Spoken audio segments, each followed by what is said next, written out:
আজকে আমাদের সঙ্গে আছেন জনপ্রশাসন সংস্কার কমিশনের চেয়ারম্যান। তিনি জনপ্রশাসন সংস্কারের রিপোর্ট জমা দিয়েছেন। আপনাকে ধন্যবাদ, কৃতজ্ঞতা জানাই আমাদের অনুষ্ঠানে যোগ দেওয়ার জন্য।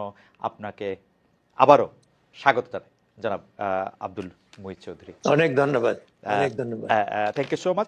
আমরা প্রথমেই আপনার কাছে একটু জানতে চাইবো যে রাজনীতিবিদদের কণ্ঠে আমরা যেমন শুনি যে এখন মাঠে থাকা ছাত্র সমন্বয়করাও হয়তো এমন ভাষণ দিতে পারেন, কিন্তু আমাদের একজন সিনিয়র সচিব যিনি আবার জননিরাপত্তার দায়িত্বে আছেন, তিনি বলছেন যে, আমি কোট করছি তাকে, যে দেশে বিপ্লব হয়েছে সে দেশে পরাজিত শক্তিকে কেউ রাখে না। প্রশাসনিকভাবে, দাপ্তরিকভাবে, আইনগতভাবে এই ধরনের বক্তব্য কিভাবে দেখছেন?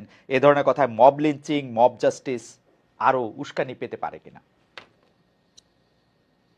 আমি জানি না কি প্রেক্ষাপটে স্বরাষ্ট্র সচিব এই কথা বলেছেন, তবে এটা তো স্বাভাবিক যে এই যে পরিস্থিতিতে সরকার পরিবর্তন হয়েছে, এটা বৈপ্লবিক বলাটা ভুল, এটা একটি অবিশ্বাস্য ঘটনা। তো সেই পরিস্থিতিতে মানুষের আশা আকাঙ্ক্ষা, যেহেতু সাধারণ মানুষ এই এই আন্দোলন ছাত্র জনতার আন্দোলন বলা হয়, তো কাজেই সাধারণ মানুষ ছাত্র সঙ্গে মিলে তারা এই আন্দোলন করেছেন, এবং যে সরকার সরার কোনো সম্ভাবনা দেখা যাচ্ছিল না সেই সরকারের পতন হয়েছে। কাজে এই আঙ্গিকে হয়তো কেউ বলে থাকতে পারেন, কিন্তু আমি মনে করি না যে রুল অফ লর ভায়োলেশন করা কোনোভাবেই কোনো ক্ষেত্রেই করা উচিত নয়। আইনের শাসন বজায় রাখতে পারলেই বোঝা যাবে যে আগের সরকারের সঙ্গে এই সরকার বা বর্তমান সময়ের একটা ব্যবধান আছে। এই ব্যবধানটা তৈরি করার একমাত্র স্থানই হলো আইনের শাসন প্রতিষ্ঠা করা। আপনাকে ধন্যবাদ। আমরা আরো একটা ব্যাপার দেখছি যে বৈষম্য বিরোধী ছাত্র আন্দোলনের আহ্বায়ক জনাব হাসনাত আব্দুল্লাহ সম্প্রতি বলেছেন যে, আমি খুব করে চাইবো, কোট করছি তাকে, ধানমন্ডি 32-এ পরিণতি যেন সচিবালয় না হয়। আমি এটা খুব করে চাইবো, মন থেকে চাইবো, কোনো এক সময় হয়তো এবছর না হোক, 10 বছর পর হোক, 15 বছর পর, 20 বছর পর সচিবালয়ের পরিণতি যেন গণভবনের মতো না হয়। আমরা একটু মানে সচিবালয় আমলাদের জনগণের জন্য কাজ করার এবং জনগণের শক্তি অনুধাবন করারও শক্তি তিনি জানান। আপনার একটু আমি মতামত একটু জানতে চাইবো যে আপনি কিভাবে দেখছেন যে এই ব্যাপারগুলি যে এরকম হইতেছে, গণভবনের মতো না হয় সচিবালয়ের পরিণতি যেন ধানমন্ডি 32-এর মতো না হয়।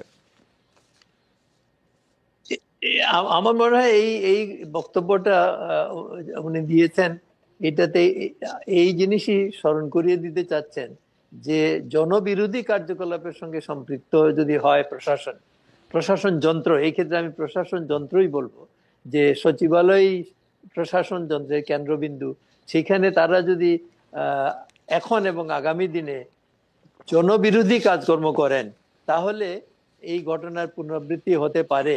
সেটাই সম্ভবত উনি সতর্ক করে দিয়েছেন।